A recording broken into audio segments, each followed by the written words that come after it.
Nous sentons que l'arrêt prolongé de la production de pans entiers de notre économie, que la perturbation durable de la scolarisation d'un grand nombre d'enfants et d'adolescents, que l'interruption des investissements publics ou privés présenterait pour le pays non pas seulement l'inconvénient pénible du confinement, mais en vérité celui bien plus terrible du risque de l'écroulement.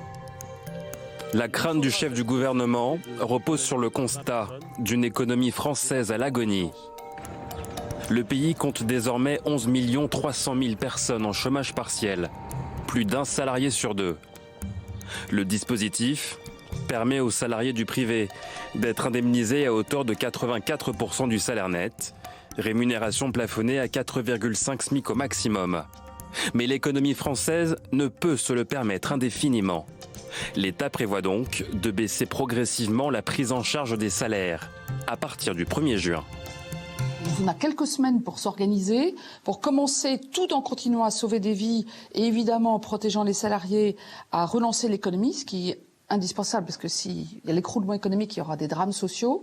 Le but, c'est que le chômage partiel accompagne la reprise en douceur, mais on va vers la reprise, on y va tous ensemble. Le coût global du chômage partiel est estimé à 24 milliards d'euros par le gouvernement. Chiffre sous-évalué pour le président de la Commission des finances. Le gouvernement dit 24 en tout. Non, c'est une vingtaine de milliards d'euros par mois. C'est ça le coût réel. Parce que le gouvernement n'intègre pas le coût de non-perception des cotisations sociales. Quand vous payez la moitié des salariés français du secteur marchand, privé, quand vous payez la moitié, vous nationalisez d'une certaine manière les salaires d'une moitié des Français, c'est évidemment des sommes colossales. Le nouveau budget 2020 adopté prévoit une baisse de 8% du PIB pour une dette estimée à 115% du produit intérieur brut. Les mots de l'INSEE sont clairs.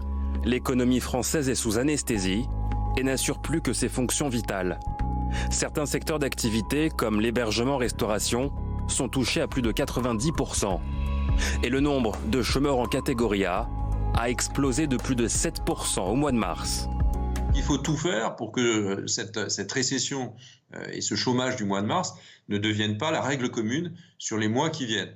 Et j'ai trouvé que le Premier ministre hier, même si j'ai voté pour cette déclaration de politique générale de déconfinement, j'ai trouvé que le Premier ministre était peu disert sur les aspects économiques. Et je pense qu'il faut clairement dire que l'économie doit redémarrer. Tout doit être fait pour que les entreprises puissent redémarrer.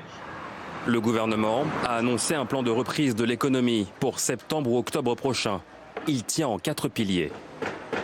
Soutien à l'investissement, soutien à la demande, plan spécifique pour un certain nombre de secteurs stratégiques, coordination européenne. Voilà les 4 piliers sur lesquels je vous propose de réfléchir pour un plan de relance qui devra être mis en place à partir de la rentrée 2020 et pas avant. Les entreprises françaises vont mal, mais elles espèrent que les Français dépenseront les 20% de revenus épargnés pendant la crise.